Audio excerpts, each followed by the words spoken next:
Hi అండి. నమస్తే. నేను మీ Tulasi. Welcome back to Tulasi vlogs. ఎలా ఉన్నారండి అందరూ? ఇవాళైతే నేను ఎంతో టేస్టీగా, హెల్తీగా రాగి ముద్ద, పచ్చిమిరపకాయలతో పచ్చికారం చేసి చూపిస్తున్నాను. రాగి ముద్ద, పచ్చికారం చాలా బాగుంటుందండి.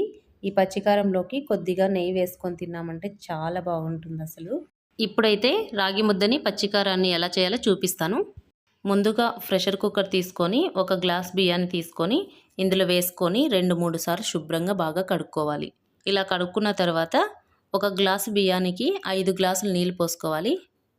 ఇప్పుడు నీళ్ళు పోసుకున్నాక ఇందులో తగినంత ఉప్పు వేసుకొని ఇప్పుడు కుక్కర్కి మూత పెట్టుకొని స్టవ్ పైన పెట్టుకోవాలి.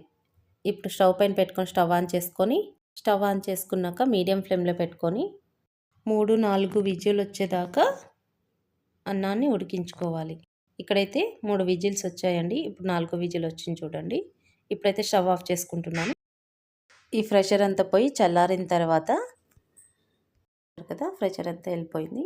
ఇప్పుడు మూత తీసుకొని అరకప్పు నిండుగా రాగి పిండిని వేసుకొని ఇప్పుడు స్టవ్ ఆన్ చేసుకొని లో ఫ్లేమ్లో పెట్టుకోవాలి. ఇక్కడ నేను కట్టె చూపిస్తున్నాను కదండి. ఈ కట్టెనైతే మేము తెడ్డు కట్టె అంటాము. ఈ తెడ్డు కట్టెతో రాగి ముద్దని ఈ విధంగా కలుపుకోవాలి.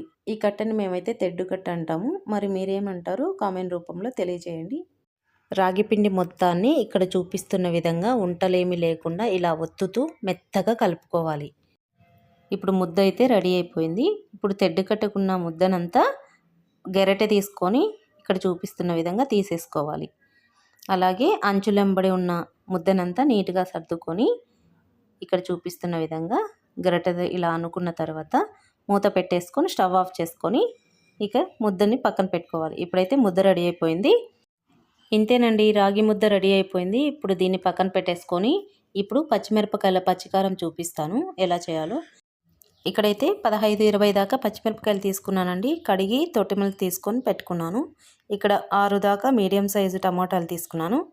అలాగే 3 ఉల్లిపాయలు తీసుకొని తొక్క తీసుకొని శుభ్రంగా కడుక్కొని చీలికలుగా కట్ చేసుకొని పెట్టుకోవాలి. ఇప్పుడైతే స్టవ్ ఆన్ చేసి పచ్చిమిరపకాయలు వేసుకుంటున్నాను. పచ్చిమిరపకాయల్లో 1 స్పూన్ ఆయిల్ వేసుకొని వీటిని దోరగా వేయించుకోవాలి. ఇలా పచ్చిమిరపకాయలని ఇలా కలుపుకుంటూ పచ్చిమిరపకాయలు దోరగా వేగే వరకు మగ్గించుకోవాలి. ఇక్కడ చూసారు కదా, ఇలా వేగిన తర్వాత వేగిన పచ్చిమిరపకాయలని ఒక ప్లేట్లోకి తీసుకొని పక్కన పెట్టుకుందాము. ఈ విధంగా వేయించుకొని పక్కన పెట్టుకోవాలి.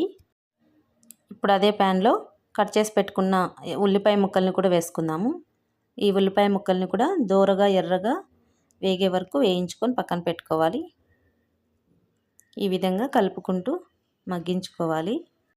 ఇప్పుడైతే ఉల్లిపాయ ముక్కలు ఇక్కడ మగ్గిపోయినాయి చూడండి. ఈ విధంగా మగ్గించుకున్న తర్వాత మనం పచ్చిమిరపకాయలు తీసుకున్నాం కదా, అదే ప్లేట్లోనే ఒక సైడ్కి వేసుకొని పెట్టుకుంటున్నాను.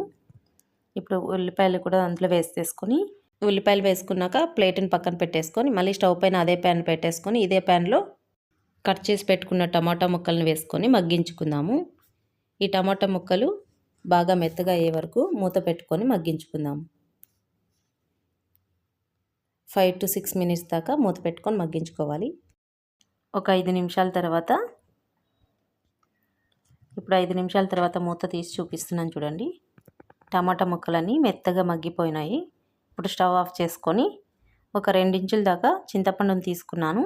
ఇప్పుడు ఈ చింతపండుని టమాటాల్లో వేసేసుకుంటే ఈ వేడికి చింతపండు మెత్తగా అయిపోతుంది. ఈ టమాటా చల్లారిన తర్వాత మిక్సీ పట్టుకోవాలి.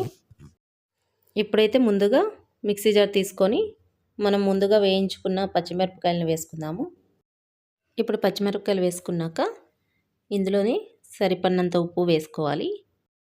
1/2 టీ స్పూన్ జీలకర్రని వేసుకొని అలాగే మగ్గించి పెట్టుకున్న టమాటా ముక్కలను కూడా వేసుకోవాలి. ఇవి పూర్తిగా చల్లారిన తర్వాతే గ్రైండ్ చేసుకోండి వీటన్నిటిని. ఇప్పుడు వెల్లుల్లి రెబ్బల్ని తొక్క తీసుకొని పెట్టుకున్నాను. 15-20 దాకా ఉన్నాయండి ఇవి. ఈ వెల్లుల్లి రెబ్బల్ని వేసుకొని మూత పెట్టుకొని ఒకసారి కచ్చపచ్చగా గ్రైండ్ చేసుకోవాలి. ఇక్కడ చూపిస్తున్నాను చూడండి. ఇక్కడ చూపిస్తున్న విధంగా గ్రైండ్ చేసుకోవాలి. మరీ నున్నగా కాకుండా ఇలా బరకగా గ్రైండ్ చేసుకోవాలి. ఇందులోనే మనం మగ్గించి పెట్టుకున్న ఉల్లిపాయ ముక్కలను కూడా వేసుకొని ఇంకొకసారి ఇప్పుడు వీటిని ఒకటి 2 రౌండ్ల దాకా గ్రైండ్ చేసుకోవాలి. ఇక్కడ చూస్తున్నారు కదా! ఉల్లిపాయలు కనిపించినట్టుగా ఇలా బరకగా గ్రైండ్ చేసుకోవాలి. మరీ నున్నగా కాకుండా ఈ విధంగా గ్రైండ్ చేసుకున్నాక ఇక్కడ చూస్తున్నారు కదండీ! ఈ విధంగా గ్రైండ్ చేసుకోండి. ఇప్పుడు ఈ మిక్సీ జార్ని కొద్దిసేపు పక్కన పెట్టుకున్నాం. ఈ పచ్చికారం కోసం పోపు రెడీ చేసుకుందాము. ఇప్పుడైతే పోపు కోసం చిన్న కడాయి పెట్టేసుకొని స్టవ్ ఆన్ చేసుకున్నాక 3 స్పూన్స్ దాకా నెయ్యి వేసుకుంటున్నాను. ఈ బుడ్డి స్పూన్తో నెయ్యి వేసుకున్నాక నెయ్యి అంతా కరిగి వేడెక్కిన తర్వాత ఇక్కడైతే 1/4 చొప్పున ఆవాలు, జీలకర్ర, అలాగే మినపప్పు,